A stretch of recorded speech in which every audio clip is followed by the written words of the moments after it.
Saat ini teman-teman coba pejamkan mata sejenak saja, sekian detik. Bayangkan kondisi tubuh teman-teman saat ini jika dianalogikan dengan angka 1 sampai 10, kira-kira di pagi ini di angka berapa? Tolong tulis ya. Di kolom chat boleh ya Mbak Firza? Boleh, boleh ya. Boleh, Boleh. Pak. Iya, harus jujur ya. Jangan mentang-mentang, ini lagi holistic career mindset nih harus 10 nih. Kalau bisa 20. Ini kita pejam mata mau nulisnya gimana nih, Pak? Enggak, membayangkan saja Sebentar. tadi. Oh, Oke. buka lagi matanya. Pak Firja Oke. keterusan perutnya. Oke, Pak Awan sudah menulis, saya boleh lihat. Wih, 10. Luar biasa. Berarti saat ini kondisi fisik Pak Awan di angka 10. Fit banget Pak ya? Siapa? Pak Yogi. Iya. Ya. Boleh berbagi sedikit Pak? Bagaimana caranya bisa mencapai 10 di pagi hari ini Pak? Untuk kiat-kiatnya Pak ya? Iya. Itu Iya, sudah betul. ada di materi semua itu Pak. Baik. Iya, baik. Izin Luar Pak biasa. Yogi ya. Baik. Nah, Baik, jadi silakan Pak Awan. Baik. terima kasih kesempatannya. Baik. Jadi ya kalau saya sih memang prinsipnya itu yang penting sehat dulu Pak Yogi. Nah, untuk sehat itu ya kita harus itu tadi hidup seimbang, olahraga, ya kan, manajemen waktu, saat kerja juga kita perlu istirahat seperti itu Pak. Kemudian yang utama itu air putih Pak, air putih ya. Kalau di standar kan biasa 8 gelas sehari ya Pak ya. Tapi itu tergantung aktivitas kita sih Pak. Nah, jadi Baik, ya baik. kita kalau memang aktivitasnya tinggi seperti di lapangan, rajin olahraga, mungkin bisa lebih itu 8 gelas Pak ya. Tuh, tapi kalau kita duduk di kantor mungkin tidak terlalu banyak aktivitas lah, ya itu bisa sampai 6-7 gelas mungkin cukup. Terus yang terpenting tidur malam ini Pak, ya walaupun ya memang saya tidak bohong ini. Kadang-kadang terbangun Ya, sudah susah lagi tidur gitu kan. Tapi ya, diusahakan ya. tetap ya 6-7 jam kalau saya Pak. Baik, Begitu, baik.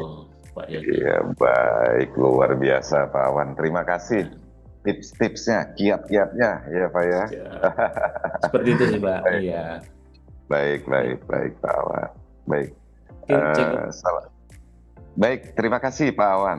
Baik, sama-sama Pak Yogi.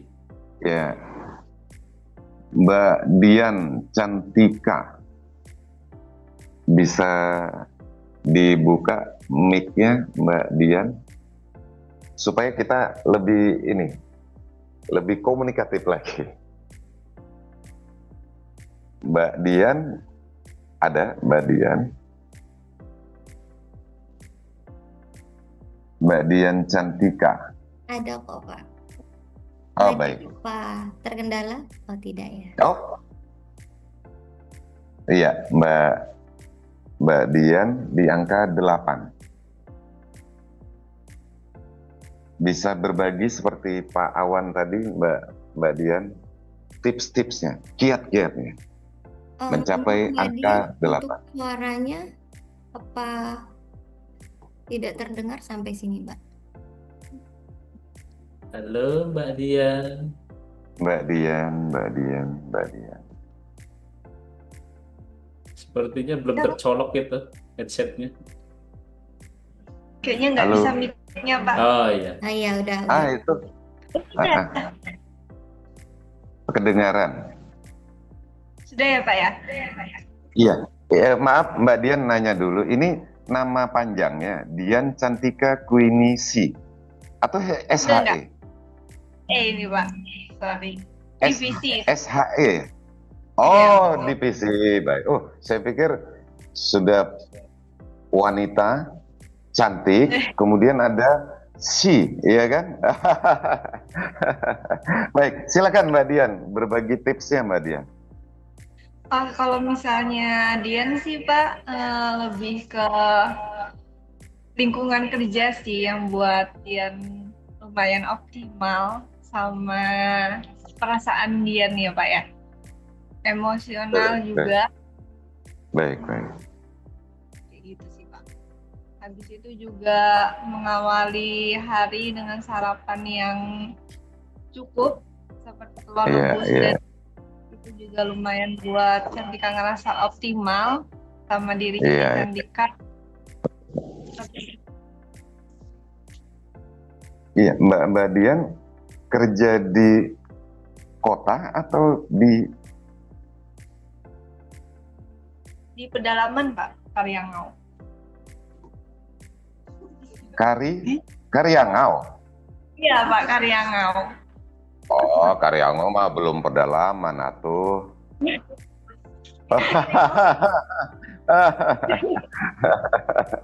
Iya, iya. Oh, di Karyangau, di Arka atau Di bagian workshopnya. oh di workshop. Saya percaya dengan Arka untuk kekeluargaannya. Saya akui. Ini bukan karena saya diundang mulu nih supaya nanti Pak Wan ngundang lagi nih. Bukan. Tetapi dari awal saya waktu itu jadi narsum di HO ya. Di HO ini cerita aja teman-teman, mungkin ada peserta yang di luar Arka, di luar Prasasta. Dari saya parkir kendaraan, luar biasa sambutan dari security-nya. Security-nya luar biasa. Iya, nggak kenal saya padahal. Saya belum pakai jas itu, pakai jaket. Berharap, dapat sambutan apa nih kira-kira. Biasa security cuek aja kan. Ya Pak Awan ya, Mbak Dian ya kan, Mbak Firza, Pak Nasrul, salam kenal Pak. Trainer foreman. Salam kenal Pak Nasrul Hidayat. Kapan-kapan kita sharing-sharing Pak Kopdar, teman-teman Prasasta.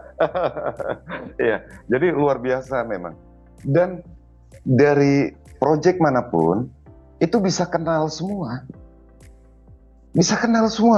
Saya salut. Oh, mungkin ini karena HO ya. Oh, oke.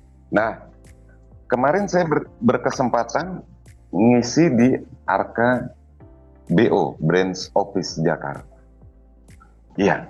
Dan di sana pun ternyata dari Cilacap, Jakarta, Bogor, itu juga kenal mereka. Luar biasa keakrabannya. Jadi yang membuat Mbak Dian emosinya stabil, mentalnya bagus. Itu karena kekeluargaan ini sebetulnya. Iya. Kalau gaji, salary, it's okay lah. Itu rezeki kita lah. Ya. Ya, mulai hari ini dan seterusnya. Bukan berarti Pak Yogi nyuruh, Pak Yogi bilang, nggak apa-apa kerja digaji 800.000 mah sebulan. Bukan. Maksudnya, jauh kita lebih bersyukur hari ini, iya kan? Saat ini banyak tambang-tambang yang 600 orang di rumah kan, saya dengar juga. 600, wah ini 600 orang ini kalau ke saya konsul karena stres, wah bukan mendoakan itu saya. Nah, maksudnya, ayo kita bersyukur. Hari ini saya masih diberikan rezeki oleh Tuhan Yang Maha Kuasa. Saya masih bekerja, iya kan Mbak Dian? Betul nggak Mbak Dian? Betul Pak. Iya, masih ke pedalaman Karyangau. Saya kaget banget tadi pedalaman Pak. Karyangau. Untung nggak nyebut pedalaman Pak, Batakan. Jadi itu, oh ya, Mbak Firza, Pak Awan, dan teman-teman trainer, mohon maaf kalau materinya nanti sambil dibaca-baca juga, karena saya lebih senang kita apa namanya sharing langsung, ya sambil nanti materinya kita ini. Terima kasih Mbak Cantika. Terima kasih Pak. Iya, terima kasih.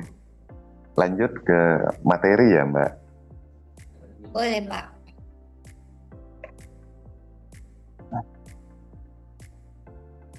Baik. Nah, kemudian selanjutnya adalah setelah fisik, kita masuk ke pilar selanjutnya, mental. Mental ini termasuk mindset yang menentukan kesuksesan kita. Kenapa? Karena dia berada dalam pikiran kita. Pikiran kita lah yang membuat kita mau seperti apa. Coba teman-teman sadarin. Mungkin dulu sebelum masuk di sebuah perusahaan, teman-teman sering lewat, iya kan? Sering lewat aja. Pun saya, usia saya mungkin sudah tidak kalah lah sama Mbak Firza, iya kan? Jadi kalau ngelamar, wah paling Mbak Firza sama Mbak Dian duluan nih yang diterima, ya kan, sama HRD, karena lebih muda. Jadi dulu saya sering banget lewat Arka, lewat saja. Ya Allah, ada perusahaan namanya Arka, besar banget office. Saya tidak berdoa untuk masuk bekerja di dalamnya, tapi saya hanya ingin bisa memberikan pelatihan di situ. Itu namanya mindset baik. Energi positif yang saya kirimkan kalau di hipnosis itu, atau saya orang psikologi, saya mengirimkan energi ke alam semesta. Sehingga alam semesta ini merekamnya. Sabar ya Yok, sabar ya Yok, sabar. Ya kan? Setiap lewat situ lagi, saya, kapan ya? Besar banget ini perusahaan. Akhirnya saya searching di Google. Alhamdulillah, Tuhan menjawab. Akhirnya saya bisa menjadi narsum lah, narsum di Arka. Alhamdulillah juga udah 2 kali. Jadi teman-teman, tidak ada salahnya kita berprasangka baik. Kita mau sedih, mau senang, mau bahagia, mau gembira, itu bukan tergantung dari orang lain. Tergantung dari kita, itu pilihan kita. Semuanya ada di mental kita, di pikiran kita. Yuk, mulai hari ini dan seterusnya, kita menjadi mental yang kuat, mental yang positif, yang penuh energi positif, yang bisa berdampak bagi diri kita dan orang-orang di sekitar kita, bahkan di perusahaan kita. Semakin kita produktif, perusahaan maju, maka perusahaan bisa menjamin gaji teman-teman tidak pernah terlambat. Itu. Jangan berpikir, saya produktif, saya rajin, ntar yang kayak ownernya kok Pak, ownernya rumahnya gede Pak, ya kan, misalnya ada kolam ikannya, bukan ya, kolam renang misalnya kan gitu. Karena asik loh, office-nya Arka Jakarta ada kolam renang, wah saya bilang ini asik banget ini. Habis training kita bisa berenang gitu ya. Jadi mindsetnya adalah ketika saya produktif sebagai karyawan, saya memberikan energi positif untuk diri saya bisa memberikan rezeki yang halal untuk keluarga saya, dan saya bisa berterima kasih kepada pemilik perusahaan atau owner, sehingga owner bisa memberikan jaminan kesehatan atau asuransi, atau memberikan, kalau gaji pasti ya kan, memberikan hak-hak kita dan lain sebagainya, terjamin kita. Jadi jangan berpikir, wah saya rajin, saya produktif, ntar yang kayak owner Pak, ntar ownernya keluar negeri mulu, ntar ownernya beli mobil ini itu misalnya. Jangan, itu memang hadiah untuk owner. Nah, kenapa enggak kita pikir, iya saya juga pengen itu loh, pengen punya perusahaan supaya bisa mempekerjakan orang lain, sehingga jumlah pengangguran semakin berkurang. Itu mental yang baik. Nah, orang, saya, Mbak Firza, terus Pak Awan, Pak Nasrul, siapapun, Pak Hari, Mbak Dwi, atau Mbak Salsabella, Mbak Dia, itu menghadapi sebuah permasalahan yang sama, tapi responnya pasti berbeda-beda. Karena apa? Karena mindset, karena pola pikir. Itu. Oke, next. Lanjut. Nah ini yang tadi saya jelaskan. Fixed mindset. Lawannya adalah growth mindset. Fixed mindset itu mulai hari ini dan seterusnya ubah kalimat-kalimat negatif. Oke. Yang sering disebut afirmasi. Saya memang tidak berbakat kok Pak. Saya itu tidak bisa Pak. Saya tidak mampu Pak. Saya tidak mau lah Pak. Nah itu. Kalau dari kalimat-kalimat ini yang sering keluar, teman-teman berarti masuk dalam fixed mindset. Tiba-tiba Mbak Firza dipanggil oleh manajemen. Firza, mulai hari ini kamu siapkan dirimu, kamu akan diangkat menjadi direktur, misalnya gitu. Tapi saya maunya jadi manajer, Pak. Oh, nggak mau direktur ya? Enakan direktur dong, tinggi dari manajer. Oke, nggak mau direktur jadi manajer. Nah, kalau Mbak Firza termasuk orang yang fixed mindset, apa yang Mbak Firza katakan ke manajemen untuk tawaran jadi manajer? Saya belum mampu, Bu, Pak. Iya, saya tidak mampu, saya belum mampu, saya tidak punya kemampuan di situ, Pak, Bu. Saya tidak berbakat, Pak, Bu. Saya di sini aja. Tapi kalau Mbak Firza dan teman-teman memiliki growth mindset atau mindset yang bertumbuh dan berkembang, baik Pak, Bu, saya terima tawarannya. Mohon bimbingan dan arahannya. Mohon berikan saya kesempatan untuk belajar. Saya terima. Gitu. Terima dulu tantangannya. Orang yang fixed mindset menghindari tantangan. Takut gagal. Bagaimana mau tahu gagal atau tidak kalau tidak kita coba. Tapi dengan pemikiran yang betul-betul utuh. Jangan aji mumpung nih. Oke gas, ya kan? Oke gas ya. Jangan. Kecuali kalau memang kita merasakan bahwa, oh ya Pak, maaf Bu, saya harus meningkatkan kemampuan saya dalam public speaking dulu nih, karena sebagai seorang manajer, saya harus pandai berkomunikasi dengan karyawan, dengan rekan kerja, dengan jajaran di bawah saya, misalnya gitu, bahkan dengan klien, customer, dan lain sebagainya. Bagaimana mungkin kalau public speaking saya tidak baik, nanti saya dinilai bukan manajer yang baik. Jadi situ ya, saya bisa belajar, saya bisa berkembang, saya bisa bertumbuh, saya bisa berubah. Orang yang tidak berubah itu cuma dua, mau atau tidak mau. Nah itu aja. Ya, nggak mau dia berubah. Padahal sudah dikasih tahu, bro, jangan males bro. Sis, jangan males sis. Ayo dong, semangat. Enggak, aku udah cukup lah jadi non-stop aja. Udahlah, aku jadi ini aja deh. Gitu. Kalau level naik tambah banyak nanti tanggung jawab. Meeting-meeting terus.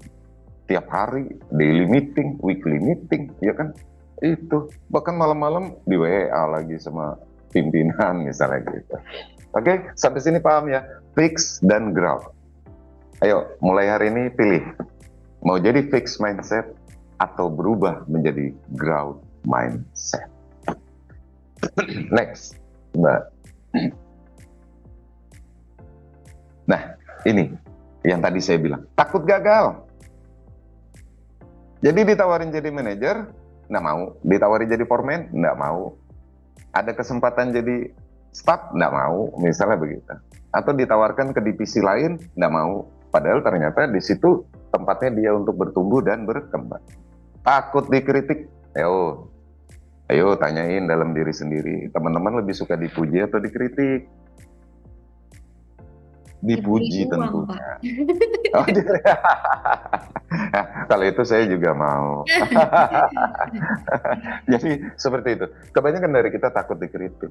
Nggak siap kita ini. Wah, kalau sudah mau dikritik, ini badanku sudah mulai panas, ya kan? Mulai sudah bergemetar tanganku, misalnya begitu. Jantungku berdegup lebih kencang dari sebelumnya.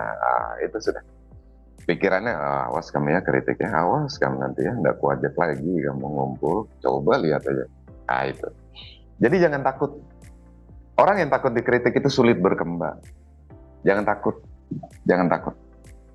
Kemudian mental korban.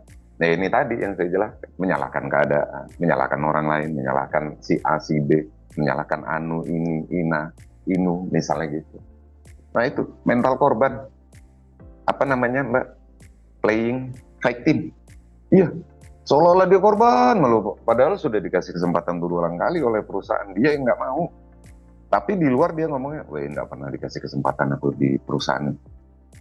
Dia aja yang dikasih, nah gitu. Oke? Dan overthinking. Nah ini ya mohon maaf, kalau ada yang Gen Z biasanya ini saat ini memang yang kami tangani banyak dari generasi Z, overthinking. Jadi banyak mikirnya, nggak ada bertindak. Tapi kan itu hati-hati Pak. Oh Gen Z itu pinter banget, ya ngelesnya. Oh tapi kan saya hati-hati Pak. Jadi nggak gerusa-gerusu, nggak buru-buru, bukan. Beda overthinking dengan berhati-hati beda. Mohon dibedakan, ya. Overthinking itu sudah cemas duluan. Enggak Pak.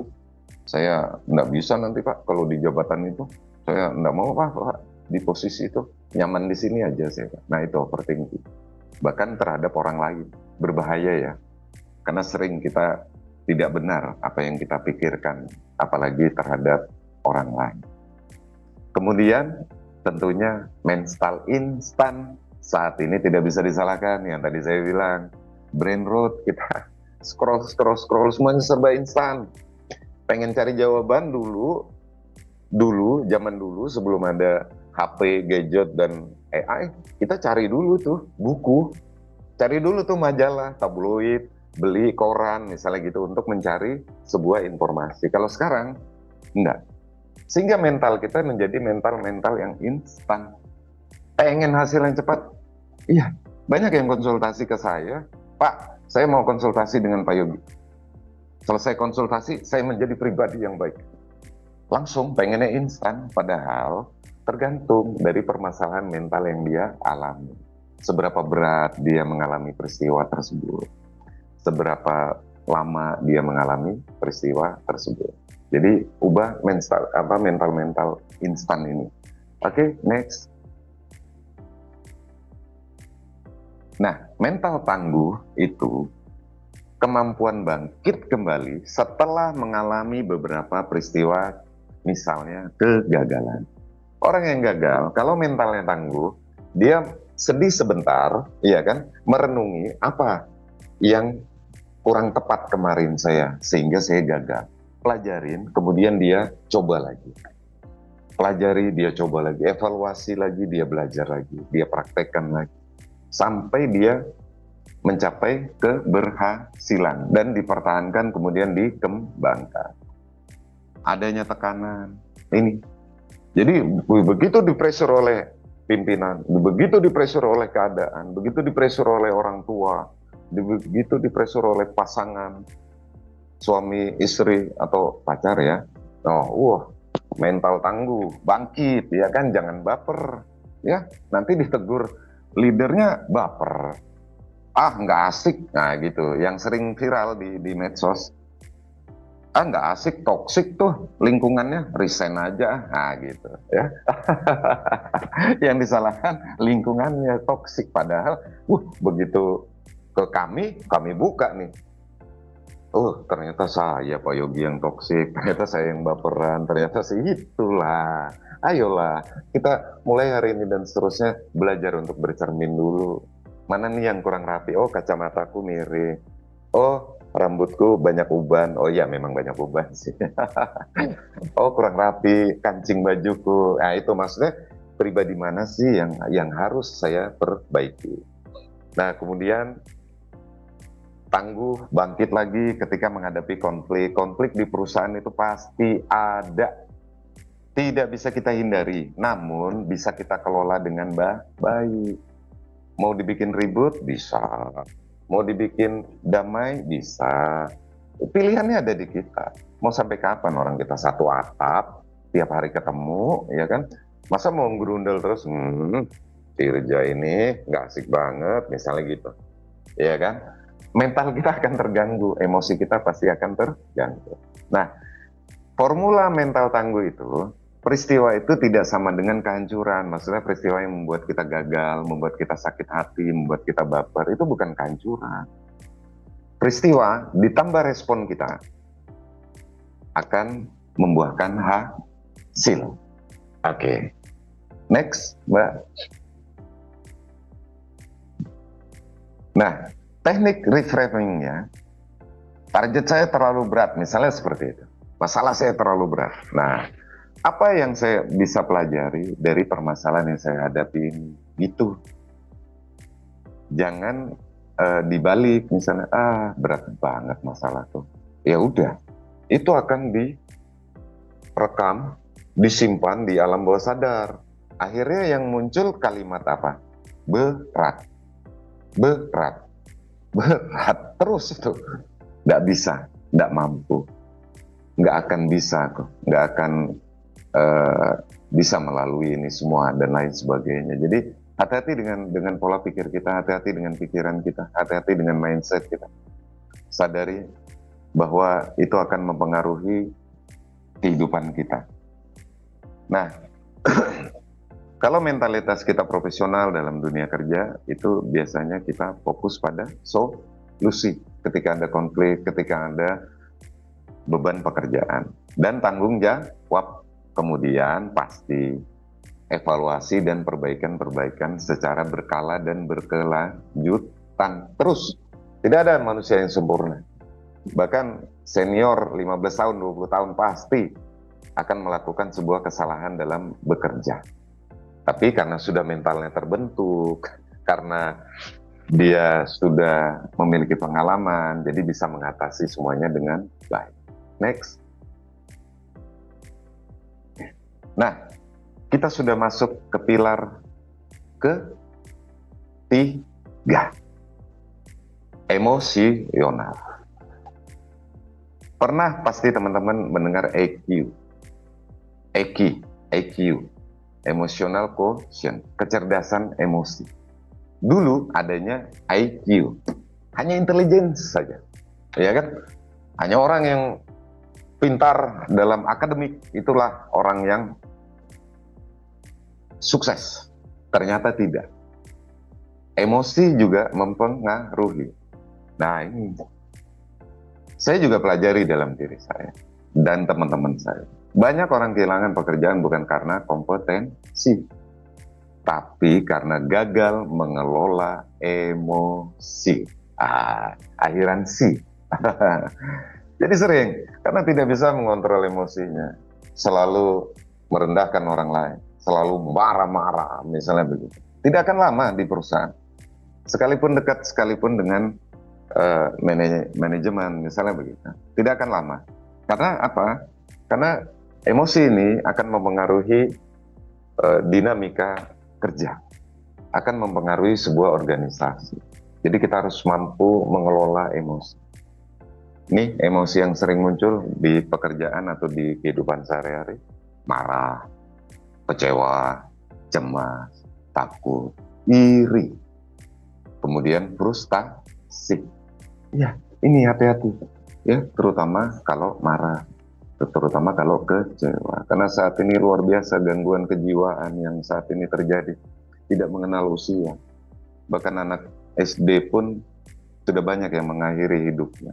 Jadi miris sebetulnya kami sebagai praktisi psikologi. Dulu kita SD main apa sih, ya kan?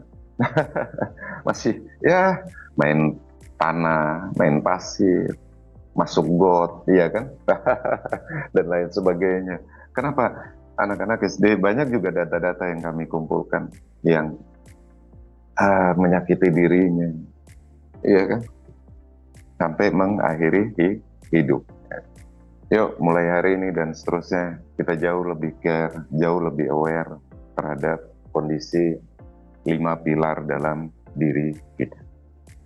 Next, Mbak.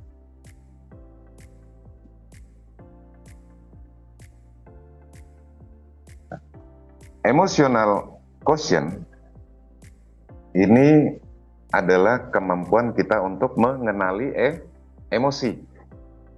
Kita kenali dulu. Misalnya Mbak Firja mengalami suatu kendala emosi. Apakah Mbak Firja ini lagi marah? Apakah lagi kecewa? Kenali dulu. Kemudian pahami. Kemudian kita kendalikan emosi tersebut. kita yang mengendalikan emosi tersebut, dan kita menggunakan emosi secara positif. Nah, kalau kita sudah menguasai 4 kemampuan ini, maka bisa dipastikan bahwa kita memiliki stabilitasan emosi yang baik. Bukan berarti orang yang sudah menguasai ini tidak pernah marah, tidak pernah sedih, tidak pernah kecewa, tidak pernah ada rasa iri dan lain sebagainya. Bukan. Tetapi kita jauh lebih bisa mengendalikan emosi-emosi yang muncul tersebut. Nah, sampai sini teman-teman kalau ada yang mau ditanyakan silahkan. Di kolom chat bisa, raise hand juga bisa, angkat tangannya boleh. Supaya kita bisa sama-sama diskusi dan saling belajar. Oke, next.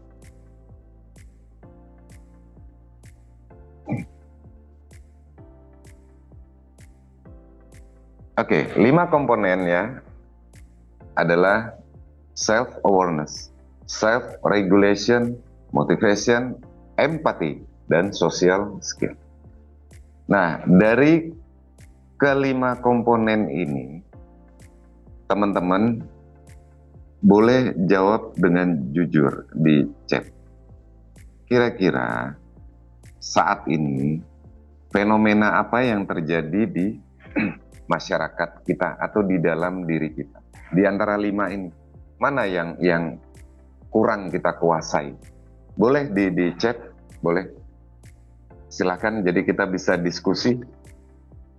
Di antara kelima komponen EQ ini, self-awareness kah, self-regulation kah, motivation kah, atau empathy kah, atau social skill kah?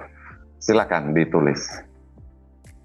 Yang teman-teman lihat saat ini, yang terjadi saat ini, apa yang terjadi di masyarakat kita atau di lingkungan sekitar kita?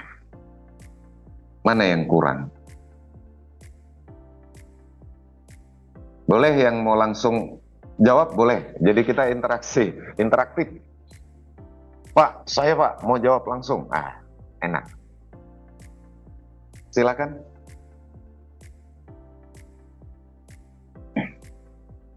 Mungkin ada teman-teman boleh on cam juga sambil menjawab. Saya sendiri kali Pak. Oh boleh, silakan. Kalau untuk yang bagian kedua mungkin mengendalikan diri. Karena dari saya sendiri tuh agak sulit ya Pak mengendalikan diri.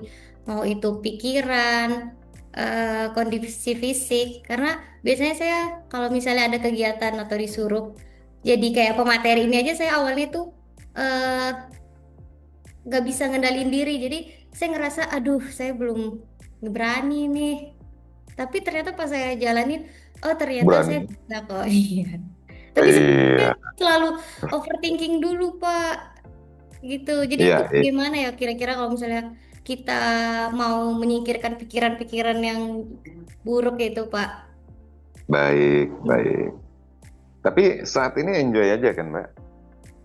Enjoy Pak. Enjoy, iya dong, harus enjoy ya kan. Ada Pak Awan kok, ya kan.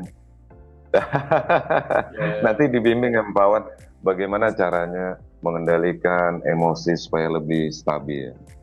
Bagaimana caranya mengendalikan pikiran-pikiran yang lari kemana-mana, misalnya begitu. Tangkap, seperti. Terus diikat Pak ya.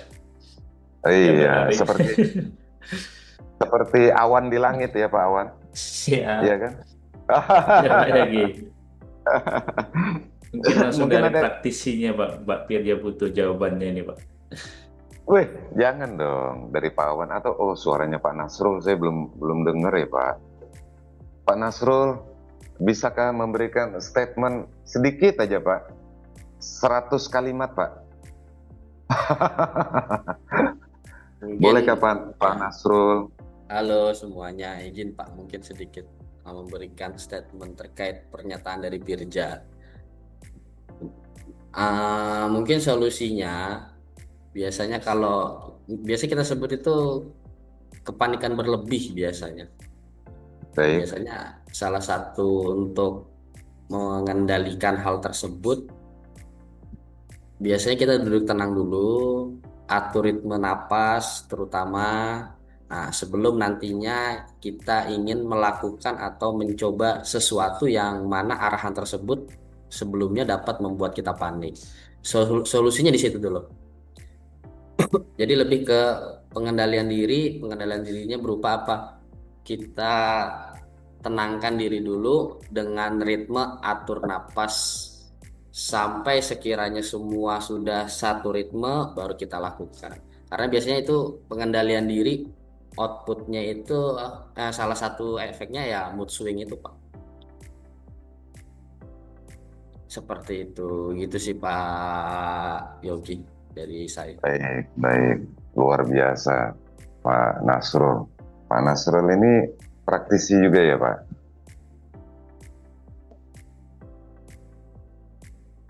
Iya, Pak Nasrul.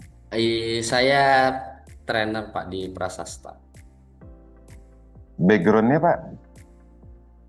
Background saya ini Pak, alat berat technical trainer saya Pak.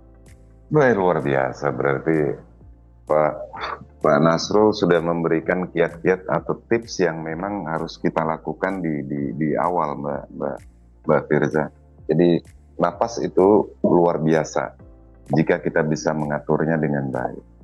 Contoh misalnya kita gugup, kayak kita menerima sesuatu, tarik napas yang dalam. Biasanya begitu ya, terapis. Biasanya pejamkan mata dulu, tarik napas yang dalam melalui hidung. Pak. Hembuskan perlahan melalui mulut. Misalnya begitu. Tarik napas yang dalam melalui hidung. Hembuskan perlahan melalui mulut. Nah itu. Tapi jangan tidur semua peserta, mohon ya. Nanti saya sendirian yang bangun. Jadi betul yang kata Pak Nasrul. Jadi untuk mengendalikan diri itu dari olah napas kita dulu. Ada teknik jeda dulu. Ya, kita jeda dulu, kemudian kita hembuskan. Kita jeda dulu, kemudian kita hembuskan. Nah, itu bisa mengubah pola pikir kita. Dan kita akan berani menerima tantangan. Seperti hari ini kan Mbak Firza menjadi host, misalnya begitu. Akhirnya bisa. Kenapa bisa? Ayo, saya tanya Mbak Firza. Secara mendalam, kenapa bisa? Bukan karena keterpaksaan. Setelah ini ya, awalnya iya. Kita seperti dipaksa oleh keadaan, jujurly ya. Saya kayak artisnya jujurly, actually, enggak ya. Ya, jadi awalnya kita memang terpaksa. Akhirnya kita stres sebentar, betul? Nah, itu stres baik. Kenapa? Karena akhirnya Mbak Firza yang dari mungkin berapa hari yang lalu ya Pak Awan sudah dapat Mbak Firza informasi misalnya begitu. Stres. Akhirnya, waduh gimana nih, bisa nggak ya saya nanti ininya, aduh gimana ya. Tapi akhirnya Mbak Firza saat ini tampil sosoknya. Dan bagus sekali Pak, ya kan, membawakan sebagai host hari ini. Bisa mengarahkan antara peserta dengan narasumber, misalnya begitu. Akhirnya bisa kan Mbak? Bisa. Disadari atau tidak, Mbak Firza sudah mengendalikan dirinya. Berani tampil walaupun lewat Zoom. Next time mungkin kalau ada kesempatan kita semua bisa bertemu secara tatap muka, iya kan? Lebih ini lagi Itu misalnya tantangan baru itu Pak. Jadi nanti Mbak Firza, ya Pak Awan, Pak Nasrul saya suruh maju misalnya, Mbak Firza nanti 1 jam bicara di depan, ya kan? Tanpa putus misalnya gitu. Jadi untuk membiasakan keberanian diri kita. Seperti itu Mbak Firza. Jadi biasakan ambil kesempatan yang ada. Karena kalau kita menolak kesempatan, kapan lagi kita, iya kan? Oke, mungkin itu. Iya. Ada lagi di antara kelima pilar itu, teman-teman? Yang saat ini terjadi, yang saat ini menjadi sorotan kami di praktisi psikologi, adalah empati. Ya. Coba teman-teman lihat di media sosial. Itu di media sosial karena medsos itu paling mudah lah kita lihat. Ada peristiwa-peristiwa duka, peristiwa-peristiwa sedih sekalipun. Tetap ada netizen-netizen yang berkomentar tidak empatik. Iya kan? Ketika kemarin saja, baru kemarin,